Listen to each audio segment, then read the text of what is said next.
पाकिस्तान का जो सफ़र है वर्ल्ड कप का ऑफिशियली तो आज ख़त्म हो गया है, लेकिन मेरे ख्याल है ये 3-4 मैच पहले ही ख़त्म हो गया था। सिर्फ एक फॉर्मेलिटी यह कहना चाहिए कि वो एक उम्मीद हल्की सी बाकी थी मेरे ख्याल से, अदरवाइज़ तो वो पहले ही ख़त्म हो चुका था। क्या कहेंगे? मुझे तो लगता है पाकिस्तान का वर्ल्ड कप जो है ना उसी दिन ख़त्म हो गया था जब ये 128 पे ऑल आउट हुए थे इंडिया के ख़िलाफ़ एशिया कप में। उसके बाद से परफॉर्मेंस देखें और उसके पहले की परफॉर्मेंस देखें आप पाकिस्तान की। उससे पहले जिस टीम के खिलाफ परफॉर्मेंस दी थी उसको देख लें, उसके बाद जिन टीमों से खेले उनको भी देख लें। नहीं, उसके बाद उससे यानी उसके बाद भी यार श्रीलंका से हार रहे हैं वर्ल्ड कप के अंदर, छोटी छोटी टीमों के खिलाफ जो हाल हुआ है, नेदरलैंड्स ने भी आपको इतना अच्छा खासा टफ टाइम दिया। सर देखें, बात यह है कि बहुत सारी चीज़ें जो हैं वो इस वक्त देखनी है इसमें पाकिस्तान की performance is a clear reflection of what is happening around the cricketing system with in Pakistan. ठीक है, एक चीज़ तो ये है। दूसरी चीज़ ये कि जो हमारे लड़के वहाँ पे खेल रहे थे, पाकिस्तान की टीम के जो भी प्लेयर्स वहाँ पे खेल रहे थे, उनके ऊपर बहुत सारी चीज़ें जो थी, वो एक होता है ना कि हम 2021 के वर्ल्ड कप में बात करते थे कि फियर ऑफ फेलियर एक चीज़ होती है। जब हम किसी चीज़ को बहुत ज़्यादा हाई रिगार्ड करते हैं या हाई सेल करते हैं ना, तो वहाँ पे जो फियर ऑफ फेलियर होता है ना, वो बहुत ख़तरनाक चीज़ होती है। अगर इस पूरी पाकिस्तान की कैंपेन को हम देखें ना, तो बहुत बड़े बड़े लोग जिनसे बहुत ज़्यादा एक्सपेक्टेशन थी पाकिस्तान की टीम में, लाइक शुभमन गिल के बारे में किसी ने नहीं कहा, जो रूट के बारे में किसी ने नहीं कहा, फैब 4 की बात करते थे ना सारे। चले हम तो कहते हैं कि कोहली अलग है और बाकी सारे अलग हैं, लेकिन जो फैब 4 की बात करते थे, कोई भी क्रिकेट एक्सपर्ट ये नहीं कह रहा था कि जो रूट वर्ल्ड कप में 500 रन बनाएगा। कोई भी एक्सपर्ट ये नहीं कह रहा था कि स्टीव स्मिथ 500 बनाएगा। सब ये कह रहे थे कि बाबर ने 500 रन बनाने, बाबर ने 500 रन बनाने। तो बाबर के ऊपर जो एक रेपुटेशन का प्रेशर था वो बहुत एक्स्ट्रा ऑर्डिनरी था, जो उसकी परफॉर्मेंस में उसको लेके डूबा है। और वहाँ पे कैप्टनसी एक बहुत ही मीडियोकर किस्म की, और एक ओवरऑल वो फिर अभी वक्त के साथ साथ हम डिस्कस करते हैं, but there is a composition of a lot of things. उसमें ये भी है कि प्रिपरेशन अगर देखें ना, तो हमारी प्रिपरेशन थी ही नहीं वर्ल्ड कप की, और जिस तरह से दूसरी टीमें प्रिपेयर होके आई थी, हमारे पास तकरीबन हर जगह पे ही फ्लॉस थे। और एशिया कप के बाद हमने वर्ल्ड कप में जिस तरह अपनी मिडिल ऑर्डर को जो है रीवैम किया कि सऊद शकील को हम लेके आए, जबकि पहले आगा सलमानी खेलते रहे, तो वहाँ पे भी जो अनसर्टेनिटी थी एक वो नज़र आई है। और दूसरा ये कि जो स्पिनर्स ने जिस तरह से परफॉर्म किया है पूरी, इस वक्त अगर आप देखें टॉप विकेट टेकर्स में जैम्पा इस वक्त 22 विकेट लिए हुए हैं, और मोस्ट प्रॉब्ली वो मुरलीधरन का 23 विकेटों का रिकॉर्ड भी तोड़ देंगे जो 2007 में उन्होंने बनाया था। बस सारे स्पिनर्स ही हैं उस लाइन में ना।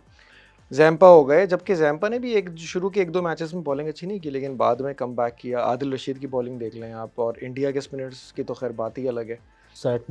सैटनर देख लें, सैटनर है हर टीम में। इवन महाराज, उस दिन भी महाराज महाराज इतनी अच्छी ने साउथ शम्सी ने हमारे खिलाफ 4 आउट कर लिए, और महाराज ने उस दिन आई थिंक अफगानिस्तान के खिलाफ भी 25 रन दिए 10 ओवर में शायद, और 2 या 3 विकेटें ली उन्होंने। तो बहुत हम तो इस आज हमारे पास इतना मतलब एक चांस था कि एक टर्नर विकेट के ऊपर भी शादाब या कोई भी स्पिनर जो है विकेट नहीं ले सका। वो तो खैर इफ्तिखार ने ली, वो तो खैर गिफ्टेड विकेट थी, लेकिन विकेट ही नहीं मिल रही है।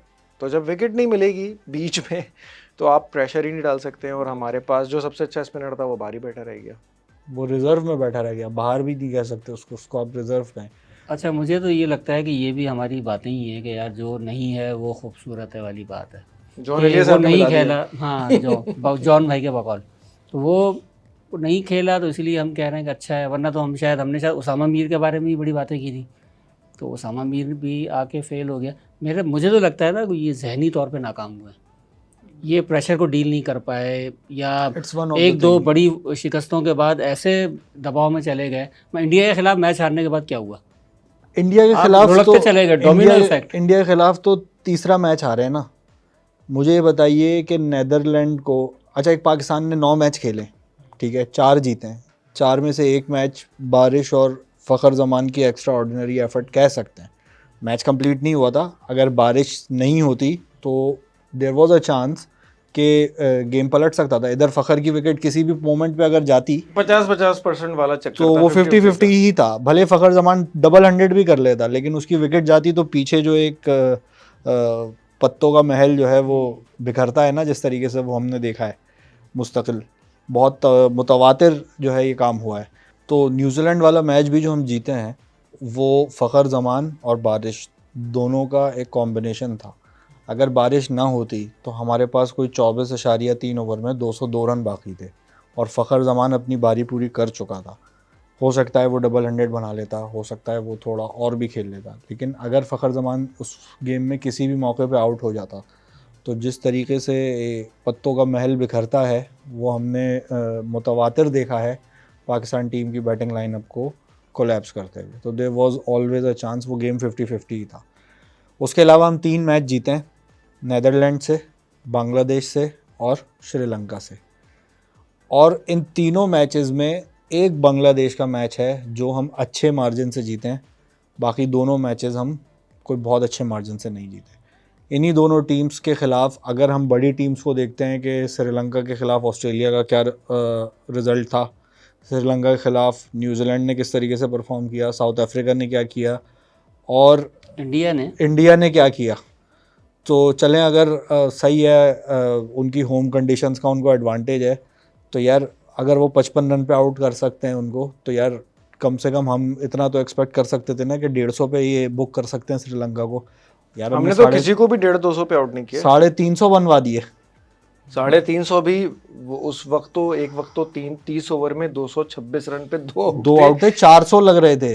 मतलब श्रीलंका जैसी टीम जो 240 बनाती है उसके खिलाफ, अफगानिस्तान के खिलाफ जो 175 बनाती है मर मर के न्यूजीलैंड के खिलाफ, 50 पे बंडल आउट हो जाती है इंडिया के खिलाफ, उस पे हमने 350 खाए। आज भी हमने 350 के करीब खाए, 340। इंग्लैंड ने कितनी दफ़ा 300 किया है इस वर्ल्ड कप में? एक बांग्लादेश के खिलाफ किया, एक हमारे खिलाफ, नीदरलैंड के खिलाफ किया, तो उसने भी 3 टीमों के खिलाफ किया। अब हम देख लें कहाँ खड़े में। बॉलिंग की जो पाकिस्तान की हमेशा से स्ट्रेंथ रही है, उसकी जिस तरह से कली खुली है ना, वो बहुत सारे सवालात जो है ना जन्म दे रही है। मुझे एक और चीज़ बहुत बुरी लगी, कल पीसीबी के अकाउंट से परसों एक वीडियो अपलोड होती है कि जिसमें दिखाते हैं वो खिलाड़ी 4-5 हमारे, इफ्तिखार अहमद और हसन अली कुछ मिमिक्री कर रहे थे, उसामा मीर और ये मोहम्मद हारिस, ये कोई पहेलियाँ बुझवा रहे हैं कि ये कौन सा खिलाड़ी है। वो बहुत ही मज़ाहिया किस्म की वीडियो। मुझे ऐसा लगा कि इनको एहसास ही नहीं है इस बात का कि ये वो हो सकता है वो पहले ये अपलोड करने का मौका नहीं था। आप वर्ल्ड कप से बाहर हो चुके हैं। परसेप्शन मैनेजमेंट तो पीसीबी को बिल्कुल नहीं आता। यानी कि सोशल मीडिया टीम कर क्या रही है, क्या सोच के ये वीडियो डाली है कि आप जो है ना बिल्कुल सेमीफाइनल में पहुंच गए तब आपने डाली है? जितनी बद से बदतर पाकिस्तान की परफॉर्मेंस रही है, उतनी ही बद से बदतर या शायद उससे ज़्यादा कह लीजिए पीसीबी की परसेप्शन मैनेजमेंट या क्राइसिस मैनेजमेंट सिचुएशन के अंदर किस तरीके से रिस्पॉन्स करना है, ये हालात हमने देखे। वो तो प्रेस रिलीज से जाहिर हो गया था ना कि आपकी टीम का चांस बाकी है सेमीफाइनल में जाने का, और आप प्रेस रिलीज जारी कर रहे हैं कि टीम वर्ल्ड कप के बाद देखा जाएगा। अभी पोस्ट मैच कॉन्फ्रेंस में भी माइकल एथर्टन ने यही पूछ लिया बाबर आजम से, तो मैं इत्तेफाक से सुन रहा था, तो उसमें भी वो आखिरी जो सवाल था वो ये उसने कहा कि क्या आप वर्ल्ड कप के बाद भी लीड करना चाहेंगे और या किस तरह से आप देखते हैं इस टीम को। और ये अब वो ज़ाहिर है बाबर जितना सवाल समझ सका, जितना वो जवाब दे पाता है इस तरह की सिचुएशन में, उसने ये कहा कि नहीं मैं ज़रूर जो है वो लीड करूँगा टीम को। लेकिन वो पूरा सवाल या तो समझ नहीं पाया या उसको इंटरप्रेट नहीं कर पाया। लेकिन ये है कि क्योंकि यही सवाल जो है वो एथर्टन ने बटलर से भी पूछा कि 2015 की नाकाम इंग्लिश जो कैंपेन थी उसके बाद ओवेन मॉर्गन ने टोटल न्यूक्लियस और नॉमेनक्लेचर चेंज कर दिया इंग्लैंड की टीम का, और इंग्लैंड की टीम फुल एग्रेसिव तरीके से 4 साल की तैयारी और 2019 में जीतती है। तो इस दफ़ा भी वो ये कह रहे हैं कि हम जाके, क्योंकि इंग्लैंड के भी 6 या 7 खिलाड़ियों का आखिरी मैच खेल गए, वो विली खेल गया, स्टोक्स खेल गया, मलान खेल गया, मोइन अली और ये बहुत सारे लोग, हो सकता है राशिद भी, आदिल राशिद भी। तो ये बहुत सारे लोग अब जो है ज़्यादातर सॉल्ट और ये जितने इनके दूसरे जगहों पे जो लड़के खेलते हैं T20 और वनडे, वो वापस आके ये दोबारा से इसको ना बिल्ड करेंगे। वो तो मोइन अली ने खुद भी बोला है ना कि यार वी नीड यंग ब्लड। तो इसी तरह से पाकिस्तान की टीम को भी ऑब्वियसली एक ओवरहॉलिंग की ज़रूरत है। एक्चुअली एशिया कप से भी ये लग रहा था कि बस प्लान ये था कि नसीम शाह भी होगा, ये सारे स्पिनर्स भी होंगे, यही बैटिंग लाइन होगी, यही सब कुछ होगा। किसी ने ये नहीं सोचा था कि ज़रा सा अगर ड्रिफ्ट होता है मसला तो किस तरह से जो है ना वो आपके पास ऑप्शंस दूसरे क्या हैं। तो दूसरे ऑप्शंस थे ही नहीं हमारे पास। बॉलिंग में हमने तकिया किया हुआ था शादाब और नवाज़ के ऊपर, दोनों की गेंद में स्पिन हो रही है और स्पिन होती भी नहीं उनकी गेंद। और जिस तरह से उनकी परफॉर्मेंस जो है वो ख़राब से ख़राब होती चली गई। आज भी अगर आप देखें तो मतलब जो बॉलिंग करनी चाहिए थी शादाब को, अच्छा एक फुल टॉस ने कराई तो मैंने कहा चलो आज हाँ, इसने तसल्ली हो गई कि यार मतलब वो कुछ तशने की रह गई थी कि आज वो हो नहीं रहा है फुल टॉस। जो रूट ने भी कहा चलो अच्छा है, वही वाइड बाउंड्री उसने 50 के दरमियान, उसके अलावा एक और बस लगाई थी उस वक्त में। तो प्लान भी था ही नहीं, जब प्लान भी नहीं होता है तो फिर आपके पास वही जो लिमिटेड पूल और जो खिलाड़ी रह जाते हैं उसके ऊपर आप काम करते नहीं है। बायलैटरल में आप खिलाते नहीं है किसी को, खुद ही सब खेल रहे होते हैं ना, रिजवान तैयार होते हैं स्टेप अपना डाउन नंबर करने छोड़ने के लिए, ना नंबर छोड़ने के लिए, ना आज क्रीज छोड़ने के लिए तैयार हो गए वो। असल उसमें में भी ये तो क्रैम्प हो गया। ये साइकी है ना, प्लान बी कोई रखना भी नहीं चाहता। उसकी वजह ये है कि अगर कोई और हमें कोई भी बंदा ऐसा आएगा जो मुझे रिप्लेस कर सकता है। सर इजी रिप्लेसमेंट रखी हुई है। हाँ वही जो सही है। आपकी वाली बात बिल्कुल सही है, इजी रिप्लेसमेंट है। हारिस रऊफ़ की, शाहीन आफरीदी की रिप्लेसमेंट कौन है? धानी, उसका सबको पता है हाल। सही है। या ये वसीम जूनियर, ठीक है, ये तो रिवर्स स्विंग हो गई, ड्राई विकेटें थी, बिल्कुल इस तरह की कंडीशन थी तो रिवर्स स्विंग मिल गई, वरना बड़ी शाज़ो नादिर ये चीज़ देखने को मिलती है वर्ल्ड क्रिकेट में कि रिवर्स स्विंग हो रही हो। ठीक है। रिजवान की रिप्लेसमेंट कौन है? मोहम्मद हारिस। उसने वो ना फर्स्ट क्लास क्रिकेट में कोई उसका तगड़ा रिकॉर्ड है, ना उसका 50 ओवर की क्रिकेट में कोई तगड़ा रिकॉर्ड है। T20 का प्लेयर है, उसकी बस वो एक साउथ अफ्रीका में रबाडा को उसने छक्का मार दिया था, तो बस हमने उसको सुपरस्टार बना दिया। ऐसा ये भी एक प्रॉब्लम है बहुत बड़ा इस वक्त पाकिस्तान क्रिकेट। ये सबसे बड़ा प्रॉब्लम है। पहले हम जो सेलिब्रेट करते थे जो चीज़ें, वो टूर्नामेंट्स होते थे, Yes. ट्रॉफी सेलिब्रेट करते थे हम, वर्ल्ड कप जीत लिया जी हमने, जो है एशिया कप जीत लिया जी हमने, शारजा कप जीत लिया। अब हम क्या करते हैं, हम वो बांग्लादेश के लेवल पे आ गए। माजरत के साथ बांग्लादेश को मैं कुछ कहना नहीं चाहता, लेकिन जितना उन्होंने अपने आप को ज़ाया किया है पिछले 25 सालों में, छोटी छोटी से वो मोमेंट्स को एंजॉय करते। देखा शाकिब ने 100 मार दी, अरे शाकिब का 100 मारना कोई अचीवमेंट नहीं है भाई, टीम का जीतना अचीवमेंट है। हम क्या कर रहे हैं, देखो नसीम ने क्या बॉल कराई, देखो शाहीन ने कैसे बोल्ड किया आज स्टोक्स को। हाँ तो यही है ना। मुझे एक बात बताइए कि विराट कोहली, रोहित शर्मा ज़रूर इस दौर के बहुत सबसे बड़े बैट्समैन हैं इस वक्त, ठीक है। रोहित शर्मा वाइट बॉल का ग्रेट है और विराट कोहली इस जनरेशन का सबसे बड़ा बैट्समैन है, ठीक है। या we can say that he is a best player of this generation, ठीक है। विराट कोहली को अगर हमारा कोई बॉलर आउट करता है किसी भी मौके के ऊपर, या रोहित शर्मा को आउट करता है, तो भाई हम सालों तक देखते हैं कि हमारे लोग जो हैं वो उसको ऐसे सेलिब्रेट कर रहे होते हैं जैसे कि आप भाई जाके देखें पीछे कि सुनील गावस्कर को इमरान खान ने 11 दफ़ा आउट किया हुआ है, वसीम अकरम ने सचिन तेंदुलकर को, गांगुली को, द्रविड को, इन लोगों को कितनी दफ़ा आउट किया हुआ है, वकार यूनुस ने कितनी दफ़ा किया हुआ है, शोएब अख्तर ने कितनी दफ़ा किया हुआ है, सकलैन ने कितनी दफ़ा किया हुआ है, मुश्ताक अहमद ने अज़हरुद्दीन को, सिद्धू को, मंजरेकर को, ये अजय जडेजा, इन सब लोगों के साथ एक जो हमारा एक रहा था उस टाइम में जब क्रिकेट होती थी, तो उस वक्त क्या इम्पैक्ट होता था? नहीं, इस लेवल पे कोई चीज़ सेलिब्रेट होती थी कि आज वसीम अकरम ने सचिन तेंदुलकर को बोल्ड कर दिया तो बस सालों तक ये चीज़ चल रही। तो बात यह है कि ये हमारा एक माइंडसेट बताती है जिसको हम यहाँ से इनको स्टार बनाते हैं और फिर उसके बाद ये रेपुटेशन के ऊपर जाके खेलते हैं और फिर ये कोलैप्स करते हैं। असल में उसकी एक रीज़न ये भी थी कि पहले ना पाकिस्तान इंडिया के मैचेस होते भी बहुत ज़्यादा थे, अब मैचेस होते ही नहीं है। तो ये तो इत्तेफाक से भी जो है वो एशिया कप और वर्ल्ड कप करीब करीब आ गया। अदरवाइज़ पहले तो देखे ना, शोएब अख्तर ने भी बहुत दफ़ा आउट किया तेंदुलकर को, और उधर से भी जो है उनकी टीम में से भी हरभजन सिंह या जो कुंबले थे उन्होंने भी बहुत इंजमाम को आउट किया और बाकी खिलाड़ियों को आउट किया। मैचेस होते थे ना तो कंपेटिटिवनेस भी ज़्यादा होती थी। खैर अब अच्छा है मैच नहीं होते, वरना तो हमारा बहुत फेंटा तो बहुत लग जाए, जितनी जो इंडिया की टीम अब बेहतर है पाकिस्तान टीम से, लेकिन उस वक्त मैचेस ज़्यादा होते थे तो उसका तो खैर ये रीज़न भी था।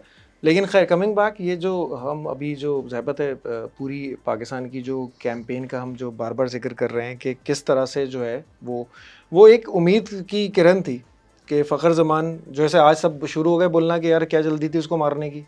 तो भाई जब हाई रिस्क प्लेयर होते हैं वो ऐसे ही खेलते हैं, वो 2 मैच में अच्छा कर देंगे तो 1 मैच में आउट भी होंगे, तो ये तो चलता है, इसमें घबराने की बात नहीं होती है कि वो टुक टुक करके 50 रन बना लें 60 बॉलों पे। वो भी बुरा लगेगा, फिर वो बुरा लगेगा क्योंकि उसका कोई काम नहीं था 338 कैलकाटा में चेस करना, ये तो इतने रन पड़वा दिए इन्होंने, अदरवाइज इतने रन बनने नहीं थे। हालांकि कैलकाटा के अंदर पाकिस्तान का रिकॉर्ड बहुत अच्छा है, आपको याद होगा प्लैटिनम जुबली मैच इंजगाई कैप्टन थे, सलमान बट ने 100 किया था, इंजगाई ने 78 किया था नॉट आउट, 293 चेस किए थे ना, 294 चेस किए थे, बीच में रजाक, शोएब मलिक सब ने स्कोर किए थे 60 रन। यूनुस खान ओपनर रहे थे उसमें, यूनुस खान अंडे ओपनर आए पे थे और आए थे। पहली बॉल पे आउट हुए थे वो।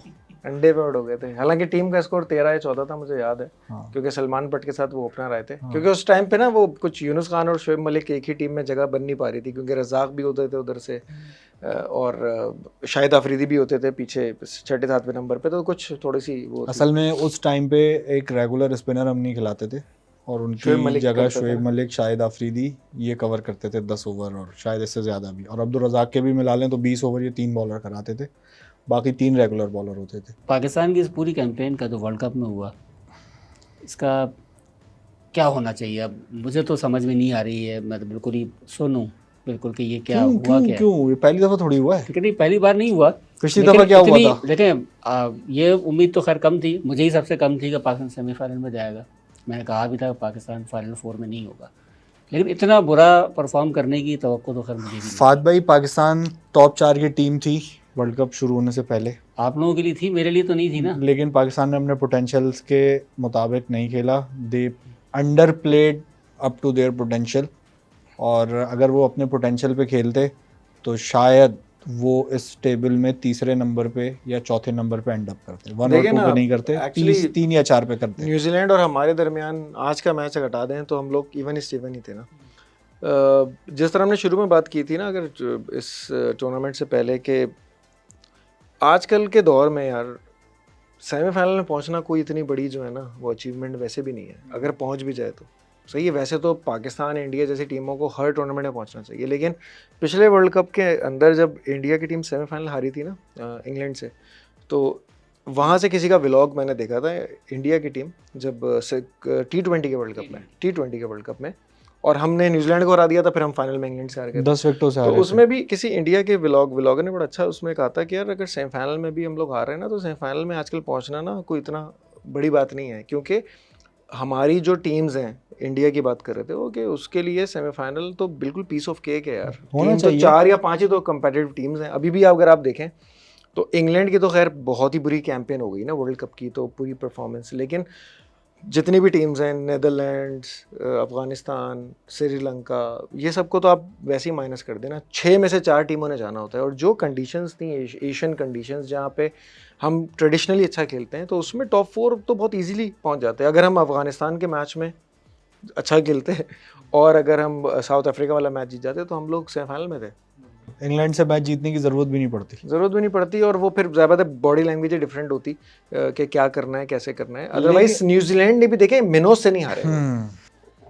आप ये देखें, न्यूजीलैंड मिनोज से नहीं हारा। पिछले वर्ल्ड कप में भी अगर आप देखें तो पाकिस्तान वेस्ट इंडीज से हार गया था और वेस्ट इंडीज सबसे हार गई, लेकिन न्यूजीलैंड किसी से नहीं हारा मिनोज में, ना वेस्ट इंडीज से हारा, ना श्रीलंका, किसी से भी नहीं हारा, हम भी नहीं हारे। लेकिन न्यूजीलैंड हमसे हार गया था, तो हमारे और न्यूजीलैंड के पॉइंट्स बराबर थे। रन रेट हमारा हमेशा आपको पता है माशाल्लाह नीचे से ही होता है, माइनस वगैरह में, तो हम उसमें रह गए। और वो माइनस में देखें इसी वजह से होता है ना, एक हर टीम का एक प्रोग्रेशन है, ठीक है, देयर इज अ प्रोग्रेशन। अगर हम पिछले 4 वर्ल्ड कप या 3 वर्ल्ड कप की कैंपेन्स की बात करते हैं, इंडिया 2015 के वर्ल्ड कप में क्वार्टर फाइनल खेला था, सेमीफाइनल खेला था और ऑस्ट्रेलिया से हारा था। 2019 के वर्ल्ड कप में उन्होंने सेमीफाइनल खेला और न्यूजीलैंड से हारे, और टॉप ऑफ द टेबल उन्होंने एंड किया था, और 2015 में भी अपने ग्रुप में top of the table and किया था। अब अगर इसको हम देखते हैं कि इसमें रीज़न क्या बनता है,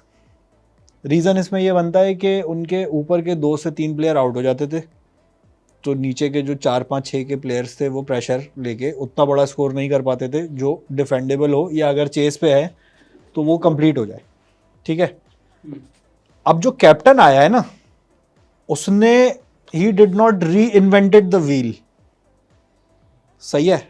उसने कहा कि यार यहाँ तक तो पहुँच गए हैं, इससे आगे लेके जाना है, ठीक है। इससे आगे कैसे लेके जाना है, उसने कहा यार मैं 5 for 3 की तैयारी कर रहा हूँ। मजाक उड़ाते थे ना लोग, फुटबॉल का स्कोर कार्ड लग रहा है, तो उसने 5 for 3 की तैयारी करी। उसने 5 for 3 की तैयारी कैसे करी कि उसने 4 नंबर पे, 5 नंबर पे, 6 नंबर पे, 7 नंबर पे पूरे बैट्समैन खिलाए। ही डिड नॉट एक्सपेरिमेंटेड, और वो प्लेयर खिलाए जिसको पिछले 4 साल में तैयार किया था। पाकिस्तान में हमने 4 साल में मल्टीपल ऑप्शंस तैयार नहीं किए।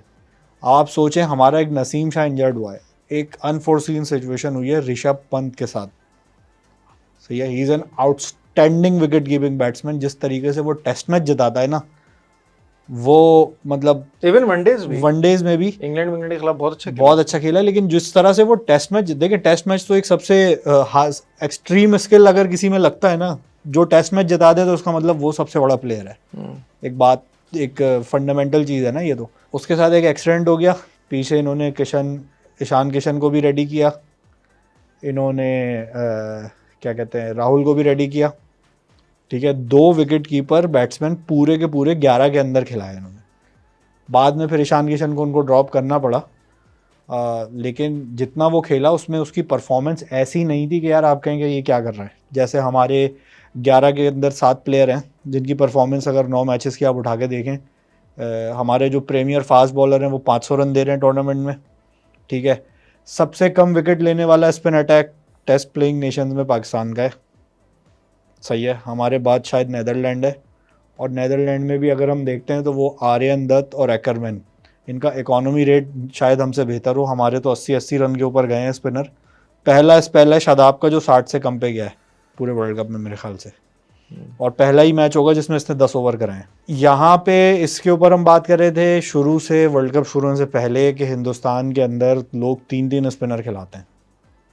हमारे पास एक भी पूरा स्पिनर नहीं था, जो स्पिनर हमारे पास पूरा था वो बाहर बैठा हुआ है।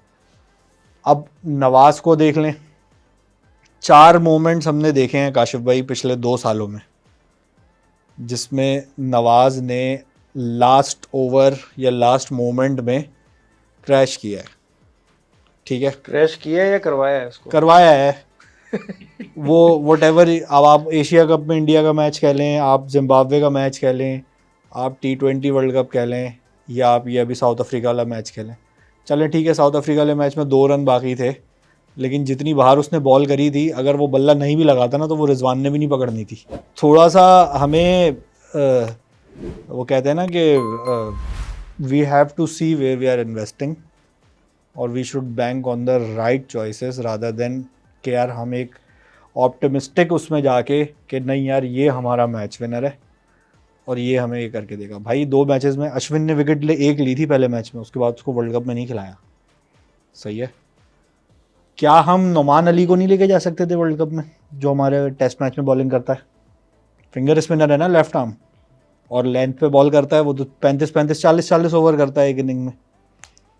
अबरार को हमने नहीं खिलाया, हमने नोमान अली को नहीं खिलाया, हमने यासिर शाह को ज़ाया किया, हमने जुल्फ़िकार बाबर को ज़ाया किया, हमने अब्दुल रहमान को ज़ाया किया, जाहिद महमूद को हम लेके चल रहे थे पिछले 4 साल में, हमने उसको नहीं खिलाया, सही है। उसको जितना चांस दिया उसने उस हिसाब से परफॉर्मेंस दी। एक टेस्ट मैच उसका ख़राब गया तो हमने उसको बिल्कुल ही सीन से ही आउट कर दिया। उस्मान कादिर को हम खिलाते रहे। तो अब अगर ये 9-10 स्पिनर तो हमने अभी यहाँ पे बैठे बैठे गिना दिए, तो भाई अगर इनका कोई कैंप लगा के या कोई चीज़ करके इनको आप किसी ढंग के स्पिनर के साथ ट्रेन करा देते। एक नहीं कराओ यार आप, चलो आपको अच्छे नहीं लगते ना सकलैन मुश्ताक मुशी ये सब अच्छे नहीं लगते, मुरलीधरन को बुला लो भाई 2 महीने के लिए पाकिस्तान, उसको बोलो यार हमारे स्पिनर्स के साथ आप ये कैंप कर लो, ये हो सकता है।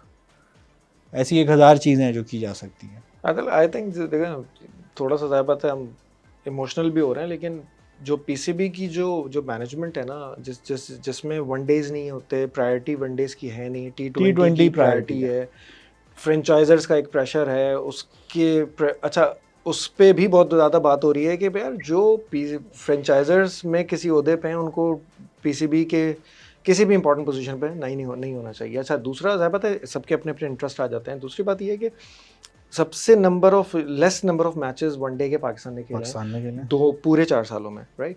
और इसी वजह से प्रिपरेशन नहीं है। फिर वर्ल्ड कप से पहले आपने इतना मुश्किल दौरा श्रीलंका का रख लिया, जिसने बड़े बड़े जो प्लेयर्स हैं मोहम्मद जाहिद जैसे, जो श्रीलंका का दौरा खा गया है कि वहाँ पे रेनी सीज़न है, आप स्लिप होते हैं। आपने एशिया कप बड़े गलत टाइम पे रखा। श्रीलंका का इतना टफ टूर पहले भी आप करके गए 1 महीने पहले, जिसमें टेस्ट मैचेस और ये सारा।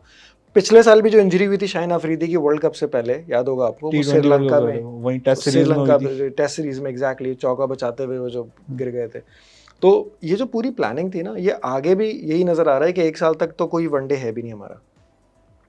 तो उस पे, और जिस तरह भी श्रीलंका पे जो सैंक्शंस लग गई हैं, तो अल्लाह ना करे ये ना हो कि हमारे ऊपर भी उनका ध्यान पड़ जाए कि यहाँ पे भी तो ये मजाक, सबसे ज़्यादा तो मजाक यहाँ पे चलता है। बिल्कुल, वहाँ आज मेरे मैं ख्याल में 3 चेयरमैन का बोर्ड, लाभ परसों साथ, 3 चेयरमैन वहाँ नहीं बदले होंगे मेरे ख्याल में श्रीलंका में 1 साल में। हमारे यहाँ हुआ ये कारनामा। तो ये तो सब चीज़ें हमारे और सामने ही वो है ना। एक्सटेंशन पे हैं अभी 3 महीने की, जी। Zaka Ashraf, and in the mid of the tour he's meeting Imad Wasim, he's meeting Shoaib Malik, he's meeting Sarfaraz, he's meeting Shan Masood, he's meeting many other ex-cricketers, he's meeting Aqib Javed, he's meeting other players जो उनके authorise professional है, उनसे बात नहीं कर रहे, वो उनका फ़ोन नहीं उठाएंगे, उनके मैसेज का जवाब नहीं देंगे, चीफ सेलेक्टर से नहीं मिलेंगे वो, लेकिन वो बाहर के सारे लोगों से मिलेंगे, सब गैर ज़रूरी इसमें बिल्कुल। आधे शोएब से जट को ज़्यादा। 2-2 इंटरव्यू दे रहे हैं वो, सही है। ये सारे काम वो उस वक्त कर रहे हैं जब उनकी जो टीम है वो अपना सबसे बड़ा इवेंट खेल रही है, सही है। अब देखें, अब इसमें एक चीज़ है, एक हमारे यहाँ एनालॉजी ये है, होती है कि यार बस सब बदल दो, सब बदल दो, सब बदल दो। उसमें क्या होता है, उसमें वही होता है कि आप 4 साल बाद वहीं खड़े होते हैं जहाँ 4 साल पहले खड़े थे, ठीक है। बिल्कुल, ऐसा कई बार हुआ है। 19 के बाद सरफराज को हटा के बिल्कुल सब चीज़ें स्क्रैच से ज़ीरो कर दी, आज 4 साल बाद वहीं खड़े हुए। 2011 में जब हमने अच्छी परफॉर्मेंस दी, चलें ठीक है, उसमें कुछ इंडिविजुअल ब्रिलियंस थी, शाहिद आफरीदी की 20 विकेटें थी उसमें उमर गुल की बॉलिंग थी, सईद अजमल, हफीज़, इन लोगों की परफॉर्मेंसेस थी, कामरान अकमल की परफॉर्मेंसेस थी। तो वहाँ पे ऐसा क्या होता है कि यार वर्ल्ड कप के बाद हमारा कैप्टन जो है ना वो चेंज हो जाता है।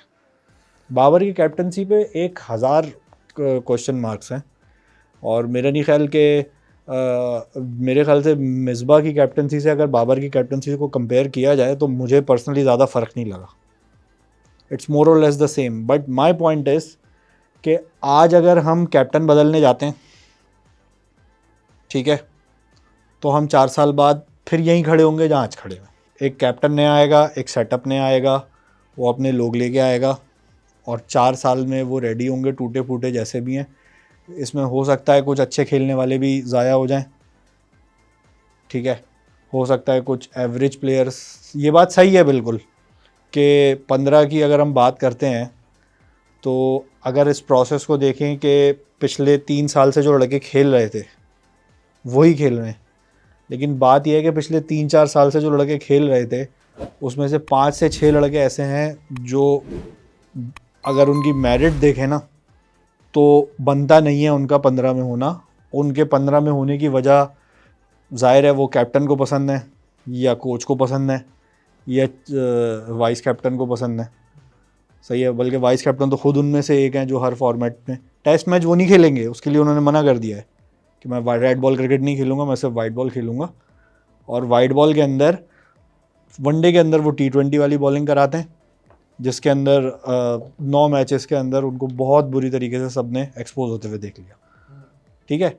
तो ये चीज़ें अगर हम बाय प्रोसेस ठीक करते हैं तो कैप्टन जितना भी पावरफुल हो उसको ये काम करने का मौका नहीं मिलता, उसको ये स्पेस नहीं मिलता, ठीक है। और फिर उसको वो करना पड़ता है जो चीज़ बाय मेरिट आ रही होती है। लेकिन वो काम करने के लिए हमें जो सिस्टम बिल्ड करना पड़ता है ना, हम उस सिस्टम के ऊपर ना इन्वेस्ट करते हैं, ना उस सिस्टम को हम सीधा करते हैं, ना उन लोगों पे इन्वेस्ट करते हैं जिनको उस सिस्टम को चलाना है, ठीक है। वहाँ हम बहुत तेज़ी से रद्दोबदल करते रहते हैं और चीज़ें जो हैं वो रोज़ाना की बुनियाद पे ऐसा लगता है कि जो चेंजेस होते हैं ना स्ट्रक्चर में और हिरार्की के अंदर, वो डे टू डे ऑपरेशंस का पार्ट है पीसीबी के, वो स्ट्रेटेजिक डिसीजंस नहीं होते।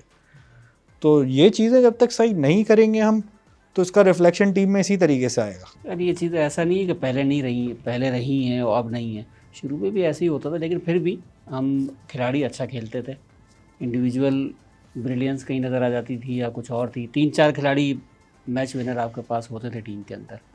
अब जो ये जो हुआ है ना, एक तो आपको बड़ी टीमों के साथ खेलने का मौका नहीं मिल रहा। हम जो कह रहे हैं, हम श्रीलंका का टूर कर रहे हैं, जिम्बाब्वे का टूर कर रहे हैं, वेस्ट इंडीज़ के साथ खेल रहे हैं, छोटी टीमों के साथ खेलने का मौका मिल रहा है, बड़ी टीमों के साथ मौका नहीं मिल रहा। एक मौका मिला आपको कि क्या किया आपने। ये मौका था दुनिया को दिखाने का कि आप ना खेलें इससे कोई फ़र्क नहीं पड़ता, लेकिन हम आपसे अच्छे हैं। अफगानिस्तान के साथ कौन सी बड़ी ठीक है ना? टीम खेलती है?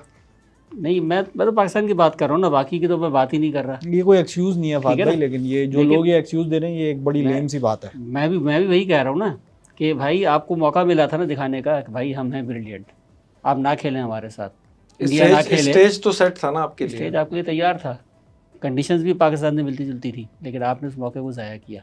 बाकी टीमों ने इम्प्रूव किया, अफ़गानिस्तान ने दुनिया को दिखाया कि वो क्या कर सकता है, और आपने दिखा दिया कि आप किसी काबिल नहीं हैं फ़िलहाल।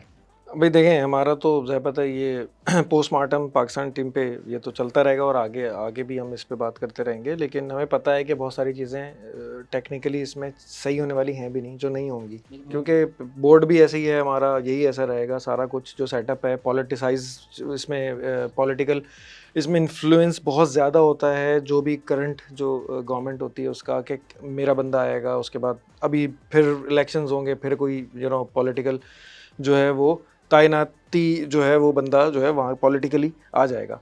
तो अच्छा चलें, अब हम सेमीफाइनल की बात कर सकते हैं अब, या अभी कुछ दिल के गुबार हमारे रह गए? सेमीफाइनल की बात कर लेते हैं। सेमीफाइनल में फ़ाद क्या ख्याल है? न्यूजीलैंड और साउथ अफ्रीका, एक ऑस्ट्रेलिया से नबर्द आजमाएं और दूसरे का मैच जो है वो हॉट फेवरेट इंडिया से। तो आपके ख्याल में फ़ाइनल किसके दरमियान होगा? अपनी अपनी प्रेडिक्शन है ना। इंडिया को तो मुझे कोई हराता हुआ नहीं नज़र आता।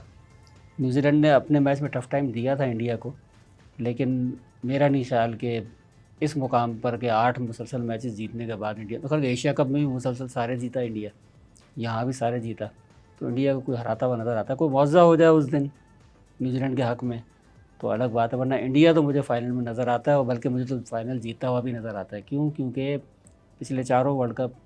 पिछले 3 वर्ल्ड कप में वो सब मेज़बान ने होम टीम जीती है, 2011, 2015, 2019। इंग्लैंड किस तरह जीता वो एक अलग कहानी है, लेकिन जीती है।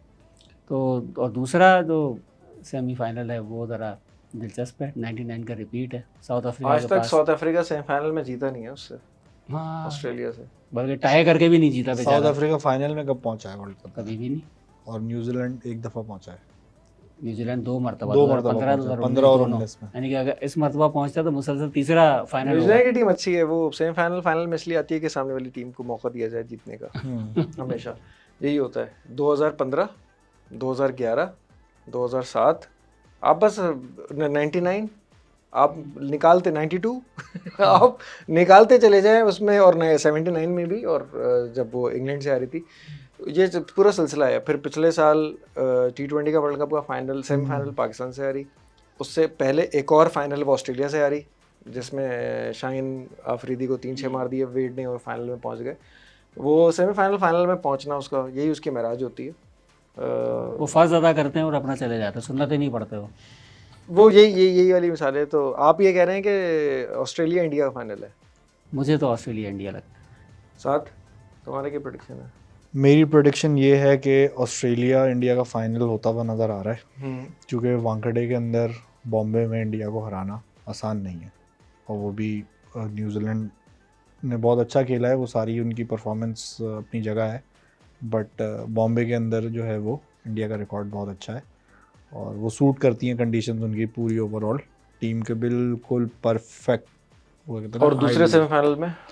दूसरे सेमीफाइनल में बॉस ऑस्ट्रेलिया ने जो हालात किए हुए ना, वो कहते हैं ना कि वो उस सोता हुआ शेर जाग गया है, यानी कि सही टाइम पे उन्होंने पीक कर लिया, सही टाइम पे पीक किया। और पाकिस्तान को उनको क्रेडिट देना चाहिए कि पाकिस्तान ने जो उनकी रही सही फॉर्म थी लोगों की, उसको वापस लाने में भरपूर किरदार अदा किया है, चाहे वो वार्नर हो, चाहे वो मिचेल मार्श हो, चाहे वो पाकिस्तान के मैच के बाद से वो अभी तक कोई मैच नहीं आ रहे ना। और 7 मैच हो गए। बिल्कुल, पाकिस्तान में वार्नर का कैच कर लेते तो शायद सूरत हाल दूसरी होती। बिल्कुल, बस ये हर दफ़ा की कहानी है हमारी। राहत अली कैच कर लेता, हसन अली, आसिफ अली कैच कर लेता, हसन अली कैच कर लेता, वो सारी चीज़ें अपनी जगह सही हैं, लेकिन बात हमारे ये है साथ कि तो ये है हमारा जो एक पेटेंट है ना, कि जो टीम फॉर्म में नहीं है उसको हमारे साथ खिला दो, वो फॉर्म में आ जाएगी, वो बरकरार है, ये रिकॉर्ड सालों से बरकरार है। अच्छा, मैं अपने सेमीफाइनल्स अगर पिक करूं तो इंडिया जो है वहाँ से जीतता हुआ नज़र आ रहा है, वानखेड़े में मैच है, और यहाँ से साउथ अफ्रीका ने कल पहले बैटिंग कर ली तो ऑस्ट्रेलिया को वो मुश्किल में डाल सकते हैं। ऑस्ट्रेलिया क्योंकि इनकी बॉलिंग भी बेहतर है, लेकिन अगर ऑस्ट्रेलिया की पहले बैटिंग आ गई, कलकत्ता में मैच है, तो साउथ अफ्रीका के बस की बात नहीं रहेगी। ये मेरा है। लेकिन न्यूजीलैंड किसी तरह पकड़ सकती है, कोई सिनेरियो है इंडिया को? बैट फर्स्ट, बैट सेकंड, क्या कहते हो? देखिए, न्यूजीलैंड इंडिया को पकड़ने के लिए इंडिया को पहले बैटिंग करा के ऊपर के 3 आउट करने हैं 5 ओवर में। सही है। अभी भी इस वर्ल्ड कप में अगर देखते हैं तो विराट कोहली के 500 रन है, 450 रन, 450 रोहित शर्मा के, और जो थर्ड हाईएस्ट है वो 300 से नीचे है। तो टेक्निकली अगर बैटिंग में देखें तो जो वेट इन दोनों ने लिया हुआ है अपने कंधों पे पूरी टीम का अभी तक, वो उस तरह का बर्डन बाकी प्लेयर्स पे नहीं है। 2 पावर हाउसेस हैं, 2 पावर हाउस हैं, कोई शफीक मोड भी नहीं है।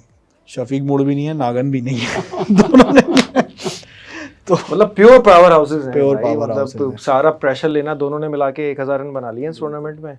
और बड़ा रेयर है कि किसी मैच में रोहित और विराट आउट हो, और जब ये आउट हो जाते हैं ना 2019 के सेमीफाइनल में, तो इंडिया फंसता है फिर। लेकिन ये बहुत ही रेयर होता है।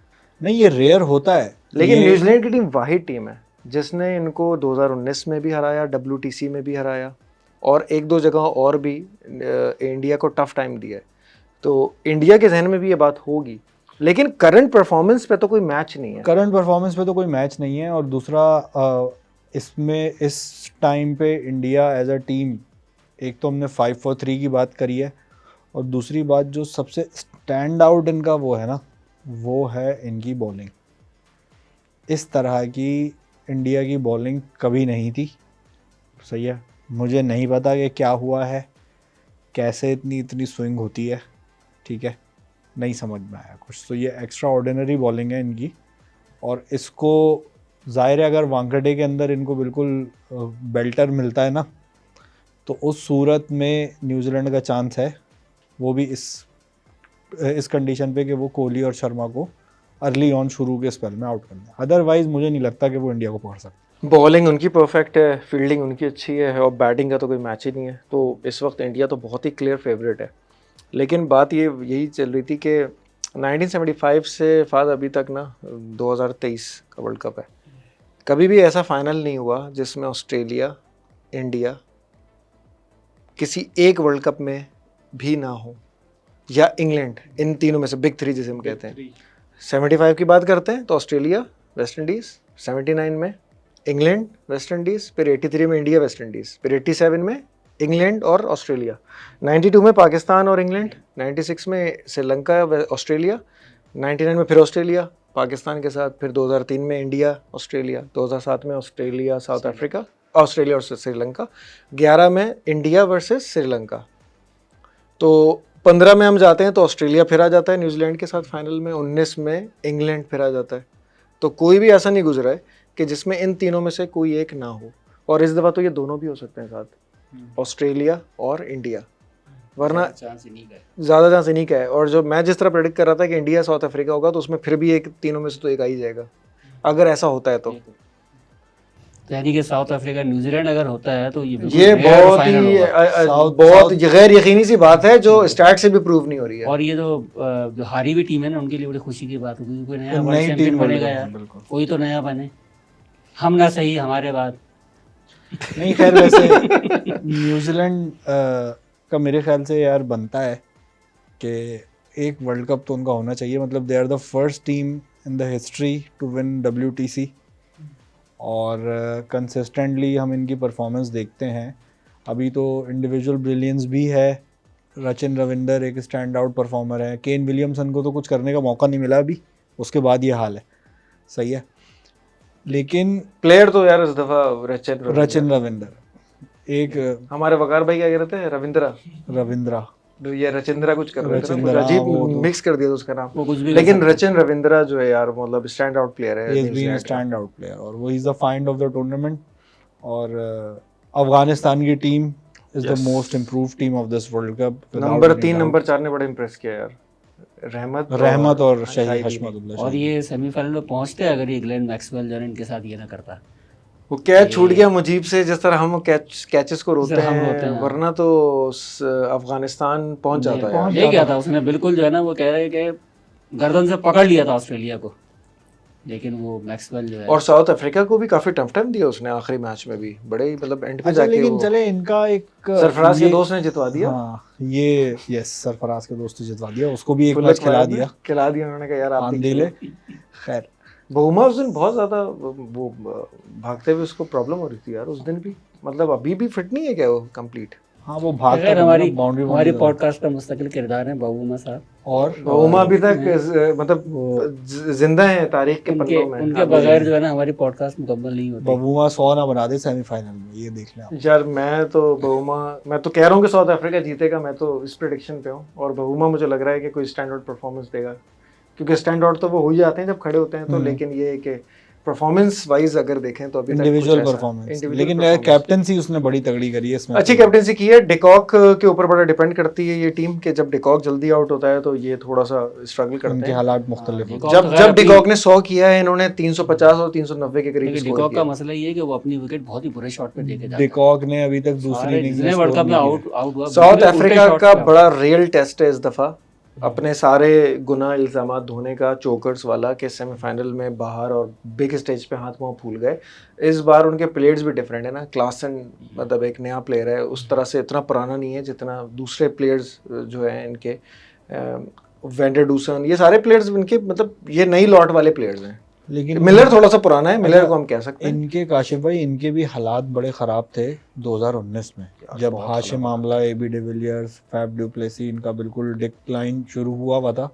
डेल स्टेन भी मेरे ख्याल से चले गया था। हाँ क्या 19 में देखो ना, 19 में आमला था, लेकिन ये लोग नहीं थे, फैफ था, एबी डिविलियर्स नहीं एबी था, डिविलियर्स और स्टेन नहीं था। स्टेन नहीं था, और बॉलिंग में इनकी कोई खास वो नहीं था। रबाडा के अलावा कोई ढंग का बॉलर भी नहीं इन्होंने था। काफी टेबल पे 7वें नंबर पे इन्होंने लैंड किया था, ये 6ठे नंबर पे भी नहीं थे, हम ये 5वें पे थे। बहुत इन्होंने इम्प्रूव किया है, और इसको क्रेडिट देना पड़ेगा इनको कि इन्होंने बहुत अच्छा वो किया।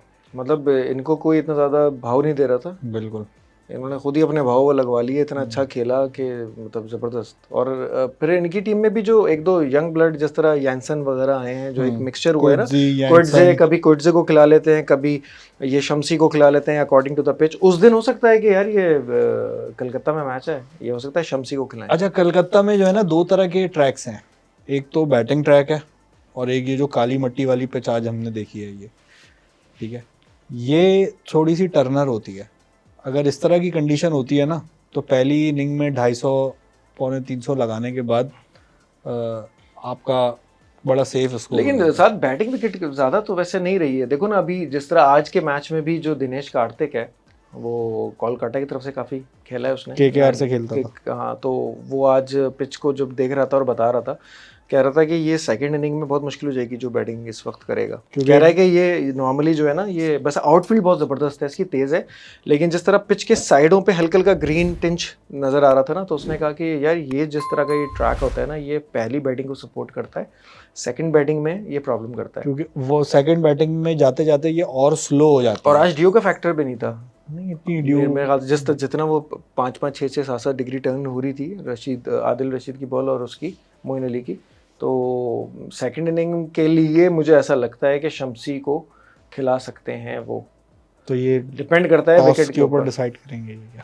नहीं, मैं कह रहा हूँ कि सेकंड इनिंग में भी अगर ड्यू का फैक्टर नहीं है, तो इसका मतलब ये है कि सेकंड इनिंग में भी बॉल जो है स्पिन होगा, तो शम्सी मुझे खेलता हुआ नज़र तो आ रहा है। तो साउथ अफ्रीका को तो टॉस पे बहुत ज़्यादा डिपेंड करता है, और उसको चेस करना पड़ गया तो वैसे ही जो है उनकी शक्ल लटक जाती है। बिल्कुल, वो उनका हाल जो है ना वही हमारी ग्रीन शर्ट्स वाला हो जाता है, जो हमारा होता है ना चेस करते हुए, वो जो है हम ना। तो चेजिंग में अच्छे हैं भाई। अब तो थोड़ा सा बेहतर हो गया है, मतलब उल्टा मामला हो गया चेजिंग पाकिस्तान में का। ज़्यादा बेहतर है पहले उसके मुकाबले में। होते तो जीत चुके होते। नहीं, इस दफा देखें आप, पाकिस्तान ने जहाँ ज्यादा हाईएस्ट स्कोर हमने चेस नहीं किया है वो उसके अलावा ये भी कि हमने जहाँ जहाँ पहली बैटिंग की है वहाँ ज़्यादा हम फंसे हैं। मिसाल के तौर पे इंडिया के खिलाफ तो बिल्कुल ही हम पहली बैटिंग में लेट गए, नीदरलैंड्स के खिलाफ भी हम लेट ही गए थे, 180 पे 6 हो गए थे हमारे, उसने एंड में नवाज और उन लोगों ने थोड़ा थोड़ा खेल के वो बचा लिया था।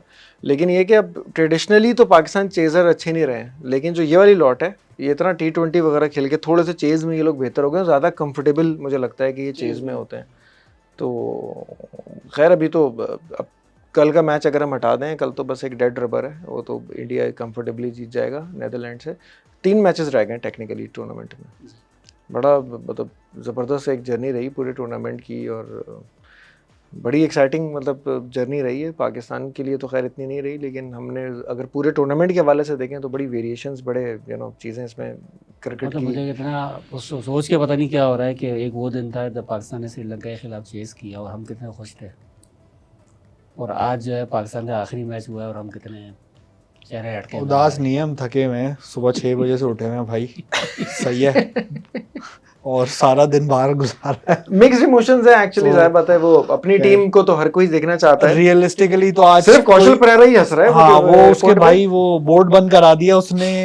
सही है, आईसीसी ने सस्पेंड कर दिया सब, लेकिन उसके दांत बंद नहीं हो रहे उसके, वो बाहर है मुस्तकिल। मुझे तो अजीज कोहली को मुबारकबाद देने पे बुरा लग गया। सवाल उसने किया यार कि भाई आप कांग्रेचुलेट कर लें, तो कह रहे why should I congratulate him, मतलब अजीब कैरेक्टर। अच्छा, मुझे लगता है उसको इंग्लिश समझ में नहीं आती शायद, थोड़ा सा उसका। नहीं, वो बोल रहा हमारे घर में मैयत हो गई, मैं दूसरों को मुबारकबाद पेश करता फिरूं।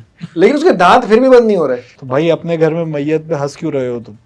हाँ, दांत उसके निकल रहे हैं ना उसमें। मैयत अगर हुई है तो कातिल तो सबसे बड़े तुम ही हो। दूसरे ओवर में टांग निकाल के तुम खेलते हो और बॉल खड़ी कर देते हो ऊपर। रिस्पॉन्सिबिलिटी से खेलने। अच्छा, एक बड़ी मजे की बात है ना, आज हम लोग मैच देख रहे थे दोस्तों के साथ ना, तो एक बड़ी हमारे यहाँ एक वो होती है ना कि यार बल्ला पकड़ना नहीं आता, अबे इसको तो बल्ला पकड़ना नहीं आता। तो उस पर एक बड़ा पॉइंट आया डिस्कशन में ना, फ़खर जमान जब आउट हुआ, तो फ़खर जमान जब आउट हुआ तो उसने आगे निकल के हिट मारी और उसका बैट आपने देखा होगा कि स्लिप हुआ है। वो बैट स्लिप उस सूरत में होता है जब आपका बॉटम हैंड होता है ना, उसकी ग्रिप मजबूत नहीं।